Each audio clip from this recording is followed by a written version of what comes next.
আজি বনাম হাঁহৰ মাংস। আহক আজি অমিতাৰ সৈতে বনাওঁ হাঁহৰ মাংস।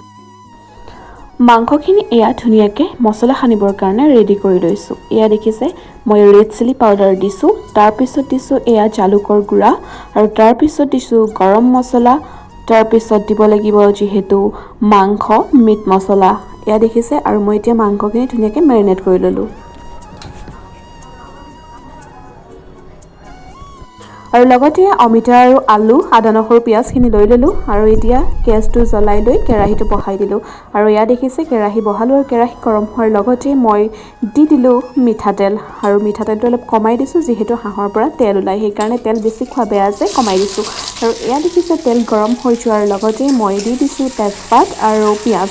আৰু এনেদৰে পিঁয়াজখিনি ৰঙচুৱাকৈ ভাজি হোৱাৰ পিছতে মই দি দিছোঁ আদা নহৰুৰ যিটো পেষ্ট বনাই থৈছিলোঁ সেইটো। আৰু এয়া এনেদৰে ধুনীয়াকৈ ভাজি ল'ব লাগিব, অকণ ৰঙা হ'ব লাগিব। আৰু তাৰপিছতে মই ফাইনেলি দি দিলোঁ হাঁহৰ মাংসখিনি। আৰু এয়া দেখিছে হাঁহৰ মাংসখিনি দি দিয়াৰ লগতে হাঁহৰ মাংসটো এনেকৈ ভাজি আছোঁ আৰু এতিয়া সিজিবলৈ মই ঢাকনি মাৰি দিম।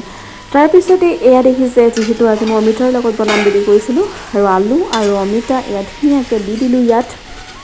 আৰু এতিয়া ধুনীয়াকৈ এয়া লৰাই আছোঁ আৰু যেতিয়া অমিতাটো সিজি যাব তেতিয়া হাঁহৰ মাংসখিনিও সিজি যাব আৰু তাৰপিছতে আমি ধুনীয়াকৈ খাব পাৰিম। এয়া মই এনেদৰেই বনাই আছোঁ।